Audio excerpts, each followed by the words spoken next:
আমরা আল্লাহর বরকতময় নামে শুরু করছি।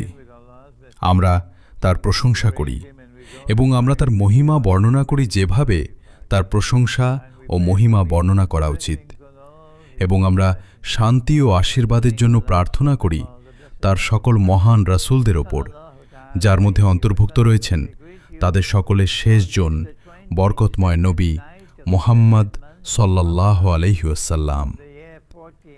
যেমন আমরা আপনাকে এই 22তম রাতে অভিবাদন জানাই রমজানের বরকতময় মাসের 1447 হিজরি সালের ইসলামিক ব্রডকাস্টিং নেটওয়ার্কের স্টুডিও থেকে, আমার জন্মভূমি ক্যারিবিয়ান দ্বীপ ত্রিনিদাদ থেকে। আজকের রাতের জন্য জুজ বা পারা রমজান মাসের এই 22তম রাতে, যা এখন প্রথমবারের মতো কোরআনের 5টি সূরা নিয়ে, এবং সেগুলো হল সূরা তোয়াহা, সূরা আল আম্বিয়া, সূরা মুহাম্মদ, সূরা আল ফাতহ এবং সূরা আল হুজুরাত।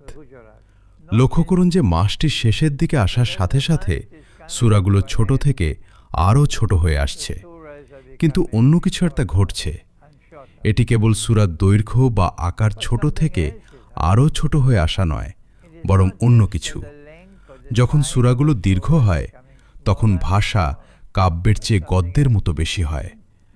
আমি কবিতা বলতে পারি না, কারণ কুরআন কবিতা নয়, কিন্তু যখন ভাষা এমন একটি ফর্মে গঠিত হয় যা ছন্দময় হয়, তখন সেখানে সুর থাকে, তিলাওয়াতের মধ্যে আরও বেশি সুর থাকে। যখন ভাষা ছন্দময় হয় তখন সুর থাকে, তিলাওয়াতের মধ্যে আর। লক্ষ্য করুন যে কুরআনের শুরুতে ভাষা গদ্যের আকারে বেশি থাকে, কিন্তু সূরাগুলো ছোট থেকে আরও ছোট হওয়ার সাথে সাথে ভাষা হয়ে উঠছে আরও বেশি ছন্দময়, আরও বেশি কাব্যিক। এবং এখন তাহলে যখন আপনি পানি পান করছেন, আপনি পান করতে পারেন এবং একটি পুরো গ্লাস শেষ করতে পারেন। আপনি এটি পান করেন। আপনি পানি চুমুক দিয়ে পান করেন না, না, আপনি এটি পান করেন। আল্লাহ শরাব বা পানীয় সম্পর্কে বলেন, এবং তিনি বলেন যারা জান্নাতে বা স্বর্গে প্রবেশ করবে, তিনি বলেন স্বর্গে এমন শরাব আছে যা হল সুস্বাদু শরাব, যা জান্নাতে পান করবে, এবং সেই শরাব মত্ততা তৈরি করবে না। তাই সব শরাব মত্ততা আনে না। জান্নাতে বা স্বর্গে এমন শরাব আছে যা মত্ততা আনে না, কিন্তু স্বর্গে আপনি কি সেভাবে শরাব পান করেন যেভাবে আপনি পানি পান করেন? না, আপনি পানি পান করেন, কিন্তু শরাব পান করেন চুমুক দিয়ে। আপনি এটি চুমুক দিয়ে পান করেন। এবং আপনি যখন কুরআনের আয়াত তিলাওয়াত করেন, এটি ঠিক সেরকম। যখন ভাষা গদ্যের মতো বেশি হয়, আপনি তিলাওয়াত করতে পারেন আরও সাবলীলভাবে, দ্রুত। কিন্তু ভাষা যত বেশি কাব্যিক হয়, আরও বেশি ছন্দময় হয়, তখন আপনাকে ভাষাটি চুমুক দিয়ে নিতে হয়, পান করা নয়। তাই আপনি কুরআনের তিলাওয়াত ধীর করেন। মাস শেষ হওয়ার সাথে সাথে আরও ধীর থেকে ধীরতর, এবং আপনি যত ধীর হবেন, আপনি সক্ষম হবেন আরও গভীরভাবে চিন্তা করতে এবং আরও গভীরে প্রবেশ করতে। কারণ যখন ভাষা ছন্দময় হয়, তখন আপনাকে প্রচেষ্টা চালাতে হয়। আপনাকে কুরআনে আল্লাহ কি বলছেন তা বোঝার জন্য প্রচেষ্টা চালাতে হয়। মনে রাখবেন যে কুরআন কেবল ইলম বা জ্ঞানই প্রদান করে না। কুরআন কেবল হিকমা বা প্রজ্ঞাই প্রদান করে না। কুরআন হিদায়া বা পথ প্রদর্শন প্রদান করে। কুরআন শিফা বা নিরাময় প্রদান করে। এবং পরিশেষে কুরআন হৃদয়ে নূর বা আলো পৌঁছে দেয়।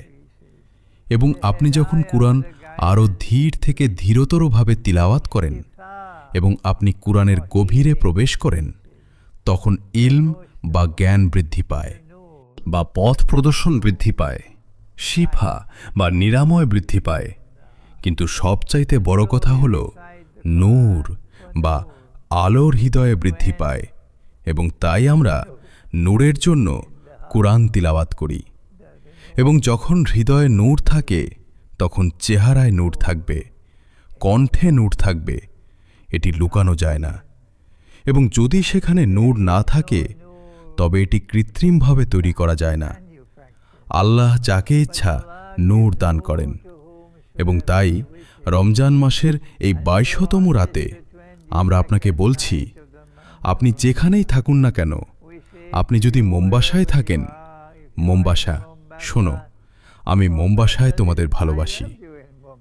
মাওলানা আব্দুল আলিম সিদ্দিকী 1925 সালে মোমবাসায় জর্জ বার্নার্ড শোর সাথে সাক্ষাৎ করেছিলেন, এবং যখন আমি মোমবাসায় তোমাদের সাথে দেখা করেছিলাম, আমি সেখানে আমার অবস্থান উপভোগ করেছি, এবং আমি তোমাদের বলছি যে তোমাদের অবশ্যই কুরআনের প্রেমে পড়তে হবে।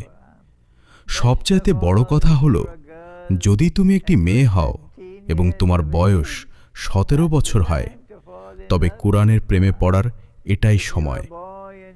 যদি তুমি একটি ছেলে হও এবং তোমার বয়স 17 বছর হয়, তবে কুরআনের প্রেমে পড়ার এটাই সবচাইতে ভালো সময়। এবং যখন তুমি কুরআনের প্রেমে পড়বে, তুমি তোমার বাকি জীবনের জন্য কুরআন ছাড়া থাকতে পারবে না।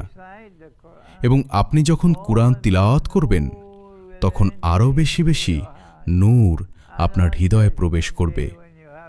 এবং বিচার দিবসে যখন আপনাকে স্বর্গে যাওয়ার পুল বা ব্রিজ পার হতে হবে, এবং এটি একটি সরু ব্রিজ, এবং এটি ঘুটঘুটে অন্ধকার, এমনকি যদি আপনি নিজের হাতের তালু মুখের সামনে ধরেন, আপনি আপনার হাত দেখতে পাবেন না। নূর ছাড়া আপনি কিভাবে পার হবেন?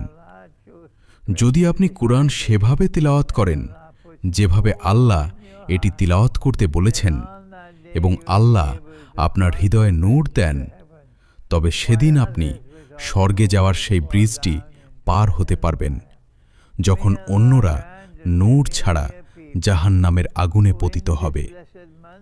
আল্লাহ যেন আমাদের এমন এক জাতি বানান যারা এই পাওয়ার সৌভাগ্য অর্জন করবে। ধন্যবাদ।